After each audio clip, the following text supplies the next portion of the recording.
හොඳයි. ඔයගොල්ලෝ මුලින් ඉඳලාම එකතු වෙලා තිබුණා නම් මම එක මේ ප්‍රශ්න සාකච්ඡා කරන විදිහේදී මම ආරම්භයේදී අර 26 වෙනි ප්‍රශ්නේ 1993 ප්‍රශ්නයේදී මම එතනදී සඳහන් කරා අවසානයේ මෙන්න මේ වගේ දැනකට ඇවිල්ලා මේක සුළු කිරීමේදී පොඩි ගැටලුවක් එනවා. එතකොට අපිට මේ ගැටලුව විසඳා ගන්න නම් යම්කිසි වෙලාවක් යනවා. ඒ නිසා මම මේක අවසානයේදී සුළු කරන්නම් කියලා මම ඔයගොල්ලන්ට එතනදී පොරොන්දුවක් වුණා. මම මේ පොරොන්දුව තමයි මේ වීඩියෝ එක අවසානයේදී ඉෂ්ට කරන්න යන්නේ. මේක ටික වෙලාවක් යනවා. මොකද මම ක්‍රම දෙකක් කියලා දෙනවා. මේ ක්‍රම දෙකෙන් ඔබ වඩාත්ම ලේසි ක්‍රමය භාවිතා කරලා ගණනය කිරීම සිදු කරන්නද පුළුවන්. මෙවැනි ගණනය කිරීම ලැබෙන්නේ බොහොම කලාතුරකින් තමයි ඔබට විභාග ප්‍රශ්න පත්‍රයේදී හදන්න. ඒක නිසා ගැටලුවක් කරගන්න අවශ්‍ය නැහැ. නමුත් ඔබ ක්‍රමවේදය දැනගෙන ඉන්නට ඕන. ඊට කලින් මම ඔබට කියන්න අපිට සිලබස් එකේදී උගන්වන්නට කියලා තියෙන්නේ මේ ඩින්සන් සේතු ක්‍රමයට මේ සම්තුලනය වෙච්ච පරිපථ. ඒකෙදී එන්නේ මෙතන අපි හිතමු මෙතන r කියලා ගත්තොත් මෙතන 2r නම් මෙතන අනුපාතය අපිට ගත්තොත් හිතන්න අපිට එන්නේ මෙතනින් අපි හිතමු මෙතන 2r ආව එහෙනම් මෙතන අනිවාර්යෙන් 4r කියලා එන්න ඕනේ. මොකද මෙතන අනුපාතය අපි ගත්තොත් r බෙදීම 2r කියලා කියන්නේ භාගයයි මෙතන 2r බෙදීම 4r කියලා කියන්නේ ඒත් භාගයයි. එතන මෙවැනි පරිපථයක් සුළු කරන්න තමයි අර බීන්සන් පරිපථ ක්‍රමය අපි ඉගෙන ගත්තේ.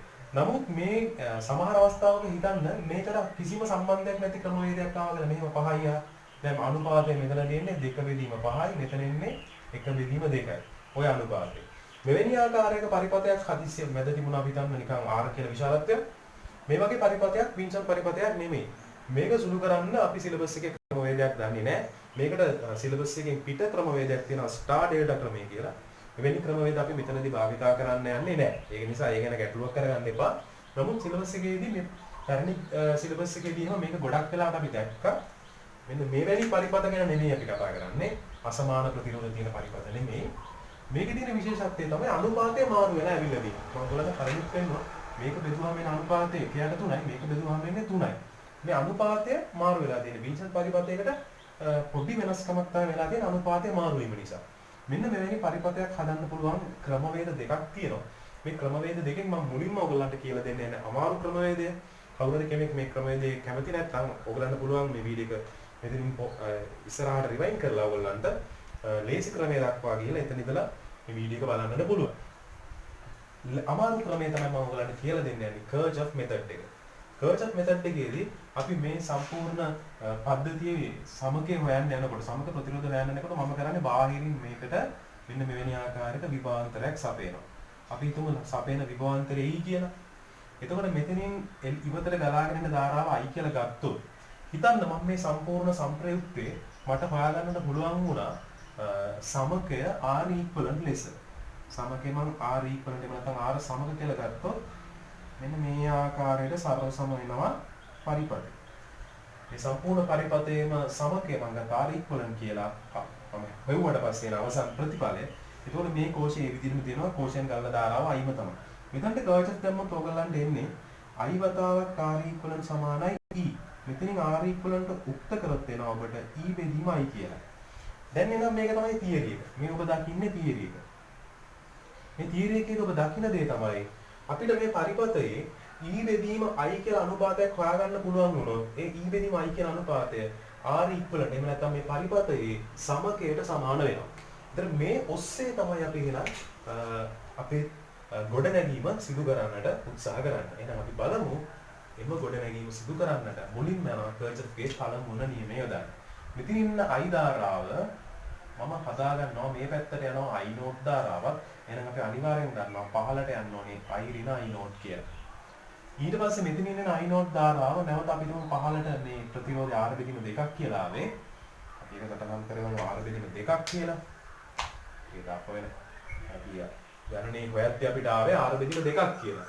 දැන් එන අපි ගමු මේ හරහා ගලන ධාරාව I dash නම් මේ හරහා ගලනවා I නෝට් ඍණ I dash ධාරාව. මේ I dash පහළට ඇවිල්ලා මේකත් එක්ක එකතු වුණාම මේ හරහා කරන්නේ I ඍණ I නෝට් ධන I dash ධාරාව. මේ ආකාරයට අපිට පුළුවන් වෙනවා අවසානයේ මේ ඔක්කොම එකතු වුණාම නැවත මේ පැත්තෙන් එන්නේ I ධාරාව. කැපිලා ගිහලා I නෝට් I dash කැපිලා අවසානයේ ඉතුරු වෙන්නේ I කියලා. මට පුළුවන් දැන් මේකට කර්ජ් ඔෆ් නියමය දාන්න. එක පුඩුවක් ගත්තා. එකට කර්ජ් ඔෆ් නියමය දැම්මා. ඊට පස්සේ මට පුළුවන් මේ පුඩුව අරගෙන මෙතනට කර්ජ් ඔෆ් දාන්න. දෙවෙනි පුඩුව කියලා අරගෙන මේ වගේ විශාල පුඩුවකට ගත්තොත් එයාට දාන්න පුළුවන් මේ විදිහට කර්ජ් ඔෆ් නියම තුනක්. දැන් මම ඉස්සල්ලාම කරන්නේ මේ සාමාන්‍ය විදිහට ඕගොල්ලෝ ධාරා විභේදනය කරගත්තු එකේ කර්චොෆ් නියමයේ යෙදීම තමයි උත්සාහ කරන්නට යන්නේ. අපි ඉස්සල්ලාම බලමු පළවෙනි පුඩුවට කර්චොෆ් නියමය යෙදුණු. මම මේක වෙලා යන නිසා කෙටියෙන් ඉක්මනින් කරගෙන යන්න උත්සාහ කරනවා. ඔබත් පියවර ඔස්සේම මේ මායිකම අනුගමනය කරමින් කරන්න උත්සාහ කරන්න. එතකොට මේ වෙලාවේදී අපි දන්නා කර්චොෆ් නියමයේ දානකොට මේ පළවෙනි පුඩුව තුලේ විදුක්කාමක බලයක් නැහැ, සම්ප්‍රයුක්තය ශූන්‍ය වෙනවා. මෙතනින් පටන් අරන් මම මේ දිශාවට ගියොත් I නෝට් වතාවක් R බෙදීම 2යි. මෙතනින් එනවා නැවත I dash වතාවක් R බෙදීම 2යි. නැවත මේ පැත්තට එනකොට මේක ඍණ වෙනවා. මොකද ධාරාව මෙහෙට ගාමම කරන්නේ. එහෙනම් ඍණ I නෝට් වතාවක් 3යි R බෙදීම 2යි. මේ ආකාරයට එනවා. දැන් ඊට පස්සේ අපිට පුළුවන් මේක යම්තාවක සුළු කරගන්නට R බෙදීම 2 හැමතැනම තියෙන නිසා මට කපලා දාන්නට පුළුවන්. දැන් අපිට එනවා මෙතනින් ඍණ වැඩි කිරීම ඍණ ධන වෙනවා. ධන 3යි I නෝට් මෙතන එකතු වුණාම 4යි I නෝට්. I dash ලා තියෙන්නේ 1යි.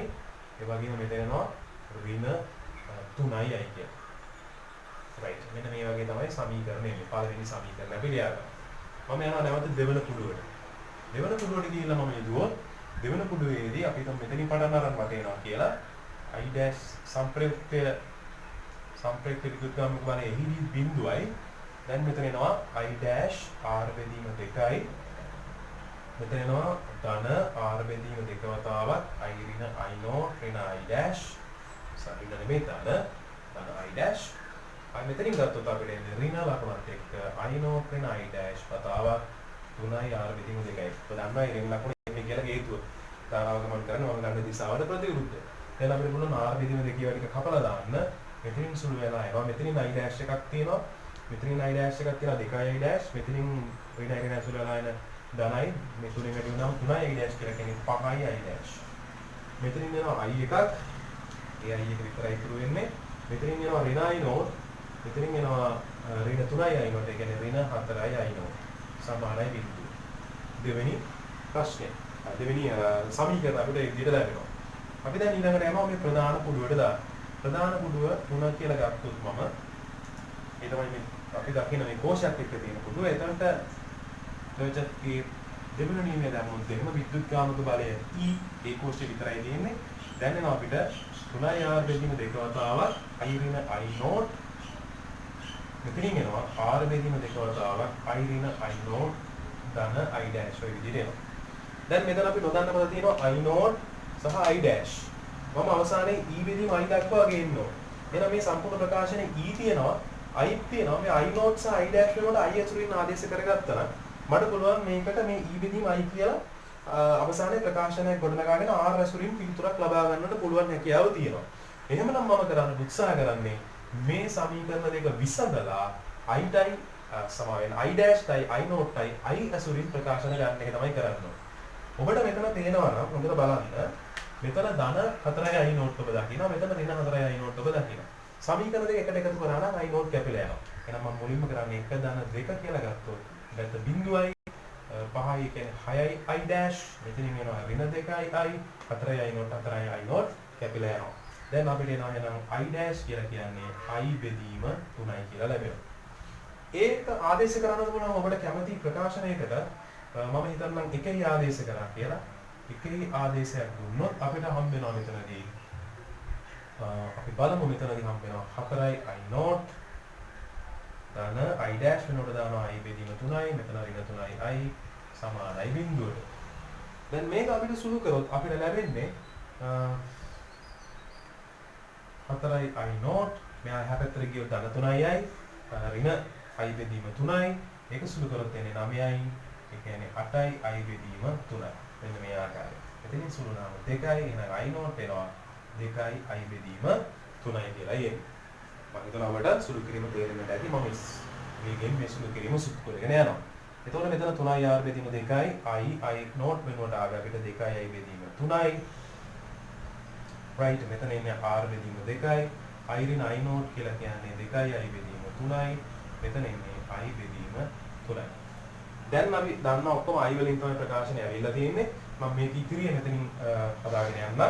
එතකොට සුළු කරොත් අපිට මෙතනට ලැබෙනවා මෙතනින් මම එක පියවරක් සුළු කරගෙන යන්න 3යි R බෙදීම 2යි මෙතනින් අපිට එනවා 3යි. ඒ කියන්නේ i බෙදීම 3යි. right? i බෙදීම 3යි.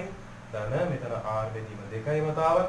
මෙතනින් සුළු කරොත් එනවා ඍණ i බෙදීම 3යි කියන්නේ ආය නැවතෙන්නේ i බෙදීම 3යි. දැන් අවසානයේදී ගියොත් එහෙම අපිට ලැබෙන්නේ e සමානයි. මෙතනින් මේ තුනට මේ තුන කැපිලා යනවා. එතකොට එන්නේ ir බෙදීම 2යි ධන. මෙතනින් සුළු කරොත් එන්නේ ir බෙදීම 6යි කියලා තමයි අපිට හම්බෙන්නේ. ir බෙදීම 6යි.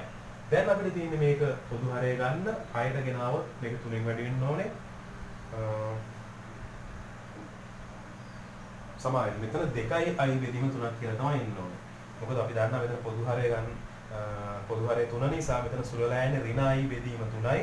ඍණ i බෙදීම 3ත් i එකත් එක්ක එකතු වෙනකොට 3i වලින් i එකක් අඩු වුණාම 2i බෙදීම 3යි. එතකොට මෙතන ඉතුරු වෙන්නේ 2i බෙදීම 3යි. දැන් අපිට පුළුවන් 6 දක්වා ගෙනාවොත් එහෙම මෙතන අපිට හම්බෙනවා 3යි උතර 3යි මේක එකතු වුණාම 5i re අපිට දැන් අවසානයේදී ලැබෙනවා e බෙදීම i සමානයි 5i r බෙදීම 6යි කියලා.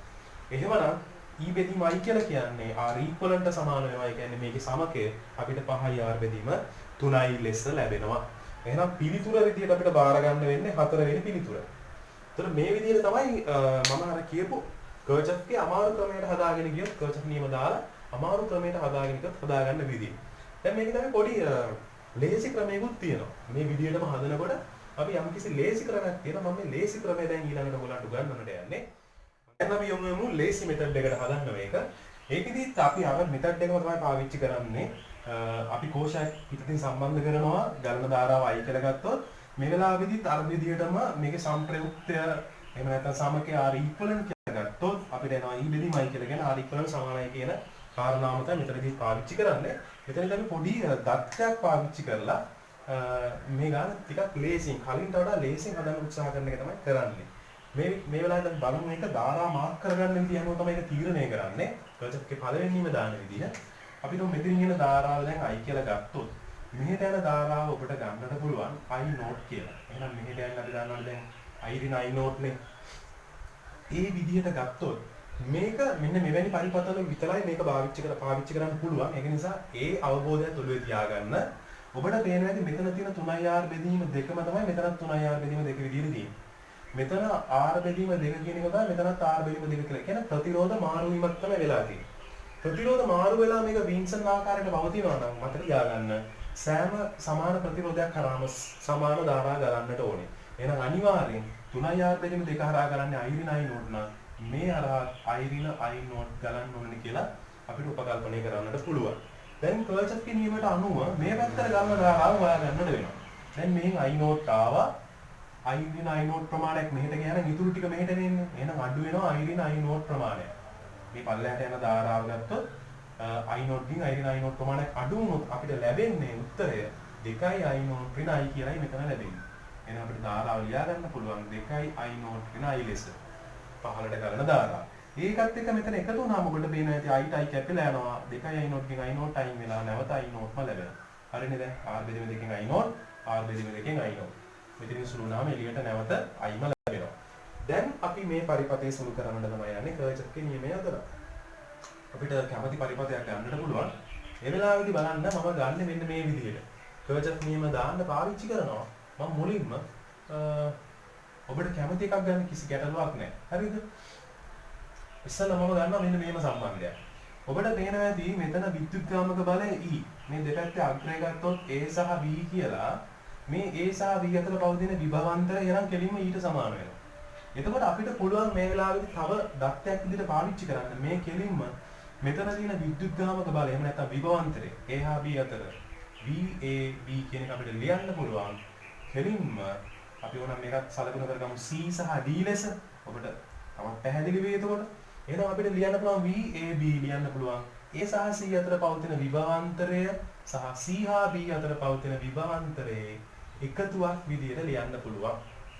A හා B අතර පවතින විභවාන්තරය A හා C අතර විභවාන්තරයේ C හා B අතර පවතින විභවාන්තරයේ එකතුවක් විදිහට ලිවිය හැකියි. මේක තමයි ඊළඟ தත්ත්වය විදිහට පාවිච්චි කරන්නේ. දැන් එහෙනම් AB අතර විභවාන්තරය E AC අතර එක ලියන්න පුළුවන් I නෝට් R බෙදීම 2යි.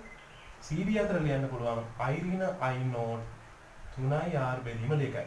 දැන් මම මේක කියලා දෙනකොට යම් කිසි වෙලාවක් ගියා ඔබ මේක හරියට ඔළුවට දාගත්තොත් ඉතා ඉක්මනින් මේක සුළු කරන්නට පුළුවන්. දැන් මෙතනින් අපිට ලැබෙනවා 3r බෙදීම වතාවක් i.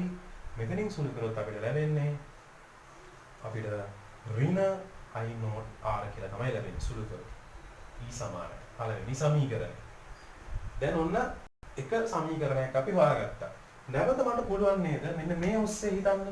a හා b අතර විභවාන්තරය මට ලියන්න පුළුවන් නේද? VAB අතර විභවාන්තරය a සිට c දක්වා පවතින විභවාන්තරයේ ඒ වගේම c සිට d දක්වා පවතින විභවාන්තරයේ ඒ වගේම d සිට b දක්වා පවතින විභවාන්තරයේ එකතුවට සමාන වේ කියලා ලියන්න පුළුවන්. දැන් ඔබට තේරෙනවද මම ගත්තේ කොහොමද කියලා? මෙන්න මේ මාර්ගය. මෙන්න මේ මාර්ගයේ ඔස්සේ අපිට විභවාන්තරය එකතුව AB ට සමානයි කියලා සලකන්නට පුළුවන් මේ වෙලාවේ. දැන් මෙවැනි පද්ධති වල විතරයි මෙහෙම කරන්නට පුළුවන් මතක තියාගන්න. ප්‍රතිකූල අසමාන පද්ධති වලට එහෙම මේක යොදන්නට යන්න එපා. දැන් එහෙනම් VAB වල විභවාන්තරය E කියලා අපි දන්නවා. VAC අපිට ලියන්න පුළුවන් I not වතාවක් R බෙදීම 2යි. VCD ලියන්න පුළුවන් 2යි I not I වතාවක් R බෙදීම 2යි. ඒ වගේම මෙතන ලියන්න පුළුවන් I not වතාවක් R බෙදීම 2යි.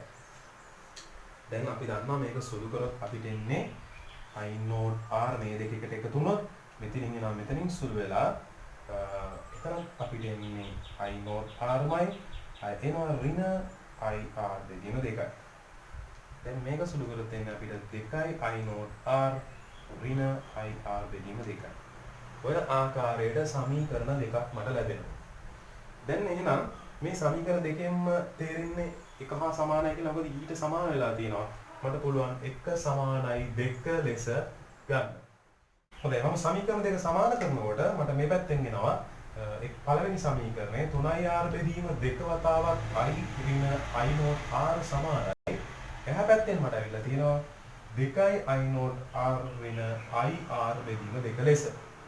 දැන් මම මේක සුළු කරගන්නට තමයි උත්සාහ කරන්නේ. මෙතනින් එනවා 3යි i not r. එයා මේ පැත්තට ආපුවාම ධන වෙනවා. එතකොට අපිට එන්නේ 2යි i r ලෙස තමයි. දැන් එතකොට අපි r ට r කැපිලා යනවා. අපිට මෙතනදී i not උක්ත කරගත්තොත් එන්නේ 2යි i බෙදීම 3යි.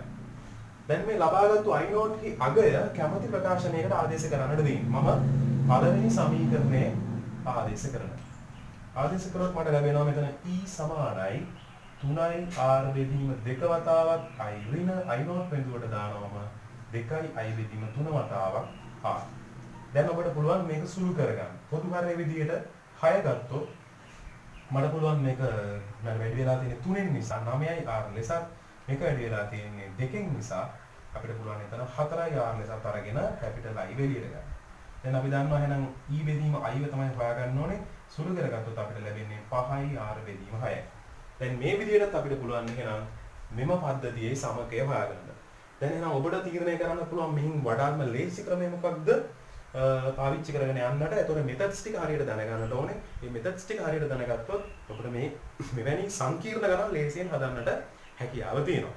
දැන් එහෙනම් මම මේ ප්‍රතිරෝධ පද්ධති විසඳීම සම්බන්ධව පසුගිය ප්‍රශ්න පත්‍රවල මේ ක්ලාසිෆයිඩ් MCQ තේමා මම සාකච්ඡා කරේ. එතකොට මම එහෙනම් මෙතනින් මේ කොටස නවත්තනවා. එතකොට ඔබට තියෙන්නේ ඔබේ කාර්යය තමයි තව තවත් ගණන් හොයාගෙන මේ පසුගිය ප්‍රශ්න පත්‍රවල වැඩිපුර ගණන් වල අනිවාර්යෙන් යෙදෙන්න. ඔබ යෙදෙන කාලය ප්‍රමාණය වැඩි වෙනකොට වැඩි වෙන තරමට තමයි ඔබගේ ප්‍රතිඵලයත් වැඩි වෙන්නේ. පුළුවන් තරම් අලුතින් ගණන් හොයාගෙන හදන්න.